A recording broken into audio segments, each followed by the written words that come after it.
The nation of Greece has long been on the front lines of Europe's years-long migrant crisis from both northern Africa and the Middle East, but nothing prepared them for what happened in 2020 when Turkish President Erdogan tore up the 2016 migrant agreement and unleashed a coordinated human tidal wave, busing tens of thousands of migrants directly to the Greek border in a calculated act of political blackmail against the whole of Europe. Greek forces fired tear gas across the frontier against an unrelenting assault of overwhelmingly male migrants storming the fences night after night after night. Yet they held the line. They stopped an estimated 40,000 people cold, while ordinary citizens voluntarily enlisted as border trackers to defend their homeland. It was nothing short of a modern siege on Europe's southeastern flank, and Greece, largely alone at first, refused to let the gates fall. Well, Greece's Minister of Migration and Asylum, Thanos Plevris, has launched a sweeping crackdown targeting roughly 60 mosques. These are 60 unlicensed, illegal mosques all across Athens and the wider Attica Basin, and he's not just closing them down.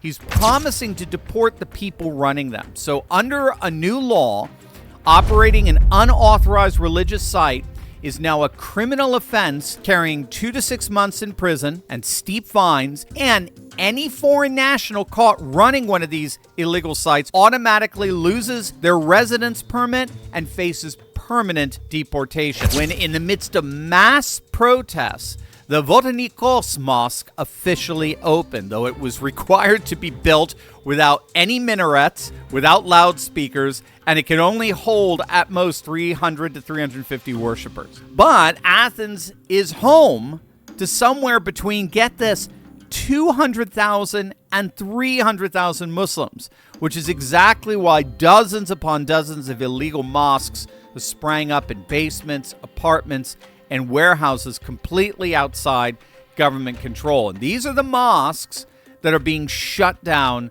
across Athens. And authorities are explicitly linking this crackdown to national security, citing concerns over extremist ideologies infiltrating these unregulated spaces.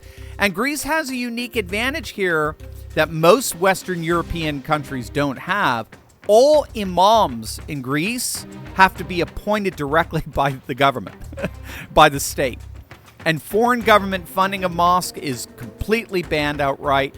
So that's part of why Greece hasn't suffered the wave of Islamic terror attacks that's plagued France, Germany, and Belgium. Greece maintains a very, very restrictive, tight lid on Islamic practice in their nation, even handpicking their imam. Greece's nationalist populist Golden Dawn Party, once the third largest party in the country, ended up collapsing after a landmark trial convicted dozens of its members of running a criminal organization. But here's the twist. Its anti-immigration agenda didn't die with it. Researchers have documented how the ruling center-right New Democracy Party, under the leadership of Kyriakos Mitsotakis, gradually absorbed that same anti-immigration platform that Golden Dawn and its predecessor party, Laos, had pioneered. So New Democracy effectively won by stealing what the legacy media calls the far right's best material and running on it themselves. And it's working brilliantly. Facing an election forecast showing them sliding to just 29% and hemorrhaging voters to the right, New Democracy brought in this hardliner as migration minister back in mid-2025, and their polling has already climbed back into the 30s. A recent poll found that 2 out of 3 Greeks want even stricter immigration policy, rising to more than 7 out of 10 among New Democracy's own voters.